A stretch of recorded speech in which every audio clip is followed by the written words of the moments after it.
Bismillahirrahmanirrahim. Assalamualaikum warahmatullahi wabarakatuh. Kami dari kelompok 4 mata kuliah Perekonomian Indonesia. Di sini kami akan menjelaskan materi tentang kemiskinan dan stabilitas pangan yang terdiri dari beberapa submateri, yaitu yang pertama kemiskinan dan ketahanan pangan, yang kedua ekonomi politik dan ketahanan pangan, yang ketiga solusi ketahanan pangan, yang keempat diversifikasi pangan, dan yang kelima kemiskinan dan urbanisasi.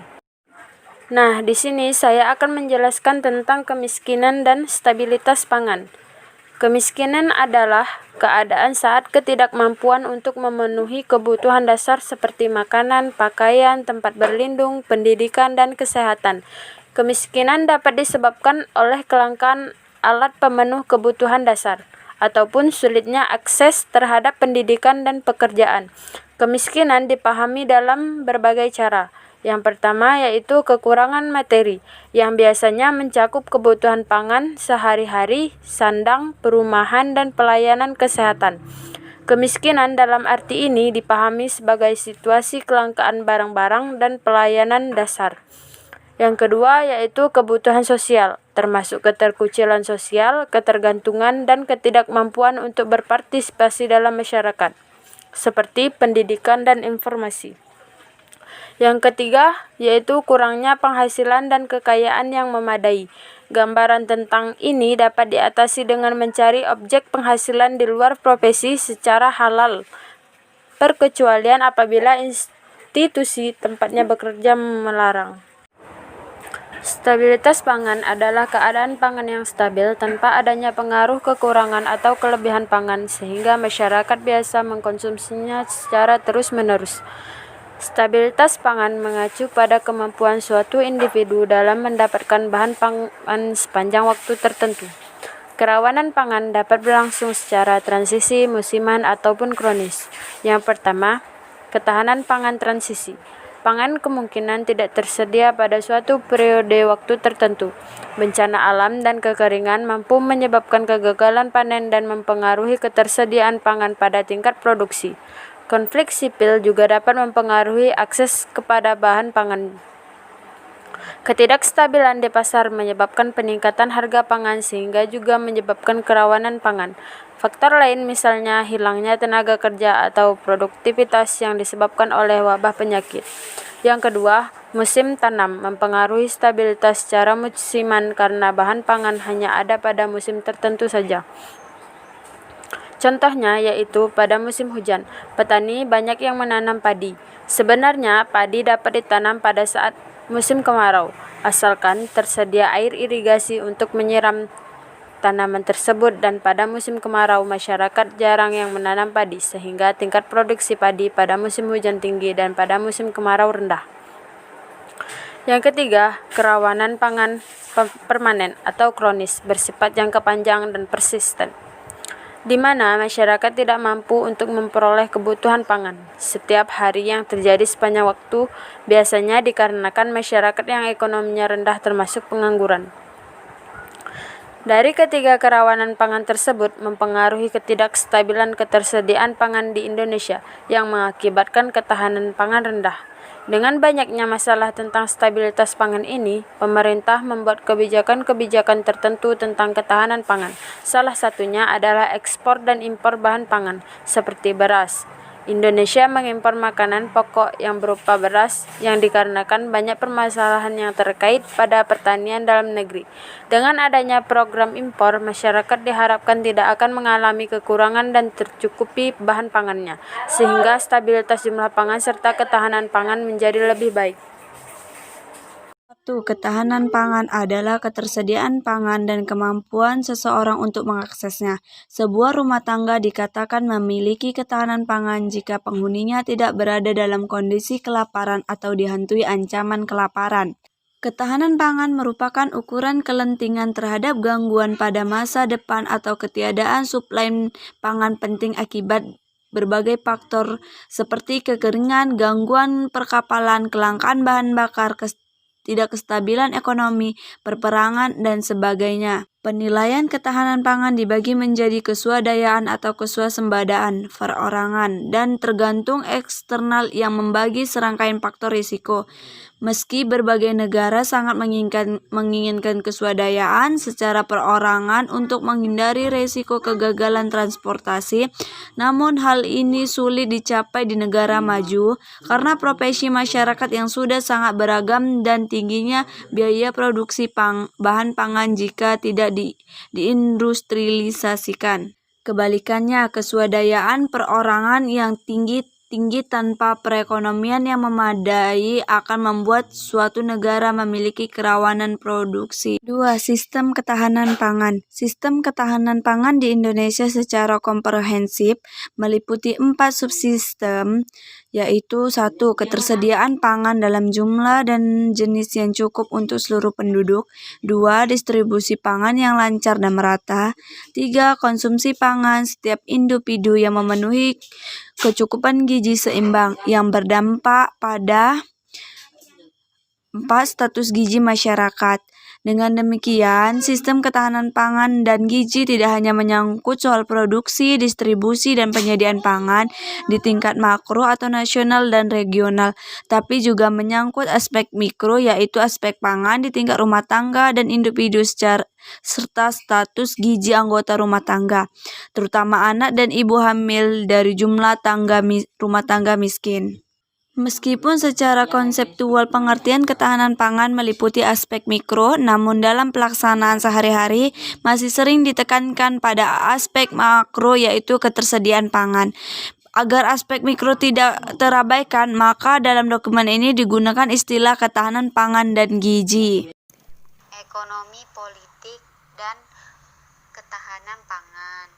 Yang pertama, ekonomi politik. Ekonomi politik adalah cara-cara yang ditempuh atau tindakan-tindakan yang diambil oleh pemerintah untuk mencapai tujuan tertentu di bidang ekonomi, yaitu kemakmuran rakyat. Yang kedua, kebijakan ekonomi. Kebijakan ekonomi adalah mengacu pada tindakan sebuah kebijakan pemerintah dalam mengambil kebijakan atau keputusan di bidang ekonomi. Kebijakan ini dapat pula mencakup di dalamnya sistem untuk menetapkan sistem perpajakan, suku bunga, dan anggaran pemerintah, serta pasar tenaga kerja, kepemilikan nasional, dan otonomi daerah dari intervensi pemerintah ke dalam perekonomian. Yang ketiga, pembangunan ketahanan pangan. Pembangunan ketahanan pangan bertujuan untuk memenuhi kebutuhan pangan masyarakat secara adil, merata, baik jumlah maupun mutu gizinya. Dimensi pembangunan ketahanan pangan sangat luas dan bersifat lintas sektor dengan pendekatan lintas disiplin. Pengertian ketahanan pangan, Undang-Undang Nomor 7 Tahun 1996, ketahanan pangan adalah kondisi terpenuhinya pangan bagi setiap rumah tangga yang tercermin dari tersedianya pangan yang cukup, baik jumlah maupun mutunya aman, merata, dan terjangkau. Menurut FAO tahun 1997,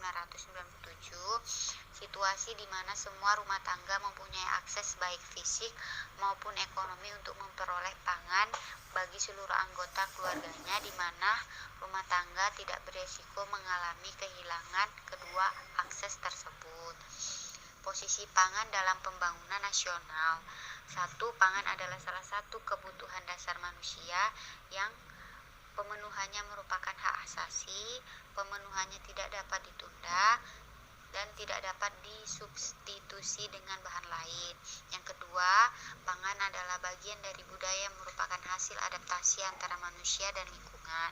Yang ketiga, sebagai komponen dasar untuk mewujudkan sumber daya manusia yang berkualitas. Yang keempat, pilar utama bagi pembangunan nasional yang berperan dalam menjaga stabilitas ekonomi, sosial, dan politik. Strategi pembangunan ketahanan pangan. Yang pertama, memprioritas pembangunan ekonomi berbasis pertanian dan pedesaan untuk menyediakan menyediakan lapangan kerja dan pendapatan. Yang kedua, memenuhi pangan bagi kelompok masyarakat miskin dan rawan pangan melalui pemberian bantuan langsung agar tidak semakin terpuruk serta pemberdayaan agar mereka semakin mampu mewujudkan ketahanan pangannya secara mandiri. Solusi ketahanan pangan. 1. Tujuan pembangunan ketahanan pangan.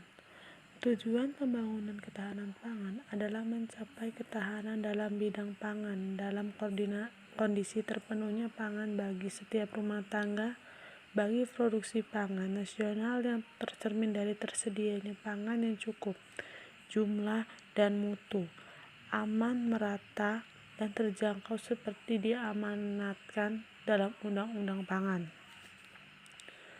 Kedua, strategi dalam upaya pembangunan pangan. A. Meningkatkan kapasitas produksi pangan nasional secara berkelanjutan. B. Revitalisasi industri hulu produksi pangan. C. Revitalisasi industri pasca panen dan pengolahan pangan. Ketiga, aspek-aspek tentang permasalahan dan tantangan yang dihadapi oleh pemerintah dalam mencapai ketahanan pangan. Pertama, aspek ketersediaan pangan. Dalam aspek ketersediaan pangan, masalah pokok adalah semakin terbatas dan menurunnya kapasitas produksi dan daya saing pangan nasional. Kedua, aspek konsumsi pangan.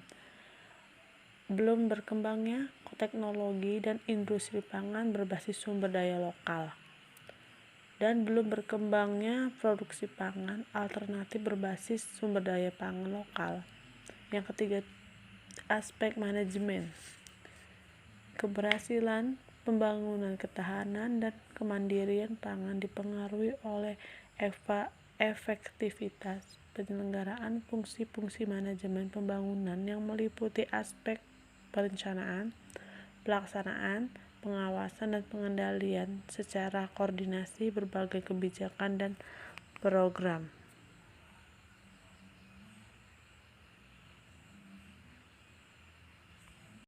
Pengertian diverifikasi pangan. Diverifikasi pangan ini adalah program yang dimaksudkan agar masyarakat tidak terpaku pada satu jenis makanan pokok saja dan terdorong untuk juga mengonsumsi bahan pangan lainnya sebagaimana pengganti makanan pokok yang selama ini dikonsumsi. Di Indonesia, diverifikasi pangan dimaksudkan agar masyarakat Indonesia tidak menganggap nasi sebagai satu-satunya makanan pokok yang tidak dapat digantikan oleh bahan pangan yang lain. Indonesia memiliki beragam hasil pertanian yang sebenarnya dapat dijadikan makanan pokok seperti sukun, ubi, talas, dan sebagainya yang dapat menjadikan faktor pendukung utama diverifikasi pangan. Selanjutnya, perubahan pola konsumsi. Perubahan pola konsumsi ini yang sudah berjalan akan menimbulkan gerakan ekonomi baru. Ekonomi baru ini akan tumbuh dan berkembang pada produksi yang pengolahan komoditas lokal selain beras, sekaligus berpotensi menjadi sumber kesejahteraan masyarakat. Ada beberapa komoditas lokal yang berpotensi mengkonversi beras adalah sagu, singkong, aneka umbi, jagung, sorghum, dan barley atau henjeli. Apabila komoditas lokal ini termanfaatkan secara maksimal, akan memberikan kontribusi positif untuk memperkuat kedaulatan pangan nasional. Diverifikasi akan dimulai dari pengolahan. Bila itu sudah diterima masyarakat, maka tinggal pengembangan produknya agar harga pangan lokal lebih terjangkau lagi. Kemudian tujuan. Tujuan diverifikasi konsumsi pangan ini lebih ditekankan sebagai usaha untuk menurunkan tingkat konsumsi beras. dan diverifikasi konsumsi pangan hanya diartikan pada keanekaragaman pangan pokok, tidak pada keanekaragaman pangan secara keseluruhan. Sehingga banyak bermunculan berbagai pameran dan demo masak-masakan yang menggunakan bahan baku non-beras seperti dari sagu, jagung, ubi kayu, dan ubi jalar, dengan harapan masyarakat akan beralih pada panganan beras. Namun, kenyataannya usaha tersebut kurang berhasil untuk mengangkat citra pangan non-beras dan mengubah pola pangan pokok masyarakat. Diverifikasi konsumsi pangan pokok tidak dimaksudkan untuk mengganti beras secara total, tetapi mengubah pola konsumsi pangan masyarakat sehingga masyarakat akan mengkonsumsi lebih banyak lagi jenis pangan dan lebih baik gizinya. Pangan yang dikonsumsi akan beragam, bergizi, dan berimbang. Di Indonesia, terdapat pedoman untuk mengukur diverifikasi konsumsi pangan termasuk pangan pokok yang dikenal dengan pola pangan harapan atau PPH. PPH yang diharapkan mencapai angka 100. Namun PPH penduduk Indonesia sampai saat ini masih belum mencapai angka tersebut.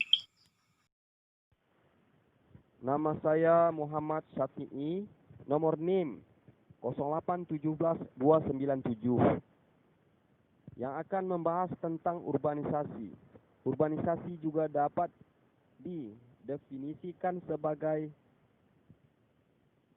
perpindahan penduduk atau masyarakat yang berasal dari pedesaan menuju daerah perkotaan. Penduduk yang melakukan urbanisasi biasanya bertujuan untuk mendapatkan pekerjaan serta untuk menetap. Salah satu faktor tingginya angka urbanisasi karena kurangnya lapangan pekerjaan dan fasilitas yang ada di daerah pedesaan dan tidak meratanya pembangunan. Faktor lain yang juga mempengaruhi aktivitas urbanisasi seperti informasi, TV, koran, sosial media, internet, dan ajakan teman lainnya. Kemiskinan merupakan salah satu dampak adanya urbanisasi berlebihan. Urbanisasi dipicu oleh ketertarikan masyarakat desa untuk bermigrasi ke kota karena pendapatan di kota yang lebih. Namun perpindahan masyarakat desa ke kota tidak diiringi keterampilan sehingga sulit bersaing dengan masyarakat perkotaan. Dampaknya adalah meningkatnya angka pengangguran serta munculnya pemukiman kumuh di daerah perkotaan. Program-program serta kebijakan-kebijakan pemerintah sangat diperlukan untuk menghambat laju urbanisasi, serta satu program dari pemerintah adalah kredit usaha mikro dan program padat karya. Penyebab adanya urbanisasi adalah karena adanya faktor utama yang klasik, yaitu kemiskinan di daerah pedesaan. Faktor utama ini melahirkan dua faktor penyebab adanya urbanisasi, yaitu faktor penarik atau pull factor. Orang desa tertarik ke kota adalah suatu yang lumrah, yang sebab-sebabnya bagi individu atau kelompok mungkin berbeda satu sama lain dilihat dari kepentingan individu tadi. Beberapa alasan mereka pindah ke kota diantaranya adalah: pertama, melanjutkan sekolah karena di desa tidak ada fasilitas atau mutu kurang. 2. Pengaruh cerita orang bahwa hidup di perkotaan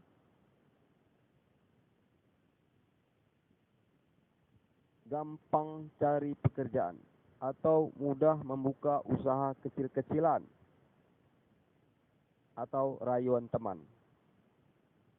3. Tingkat upah di kota yang lebih tinggi. 4. Keamanan di kota lebih terjamin. 5. Hiburan lebih banyak. 6. Kebebasan pribadi lebih luas. 7. Adat atau agama lebih longgar. 1.